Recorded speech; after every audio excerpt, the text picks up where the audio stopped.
Guys आज चाहिँ जापानको मौसम हल्का चिसो चिसो भएको कारणले हामीले अहिले थुक्पा खाँदैछौँ। थुक्पामा चाहिँ छ हाम्रो के भेजेज छ भनिदिनु त एकचोटि। भेजेज भन्दा नि मिट आइटम छ, ससेज अनि चिकन अनि अन्डा अनि थुक्पा उदन भनौँ न। यहाँ चाहिँ मेरो पतिदेवले पुरा खाइराख्नु भएको छ।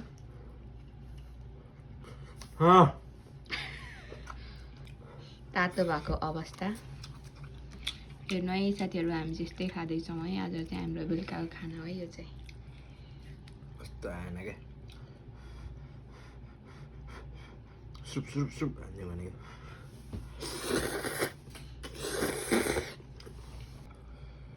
ल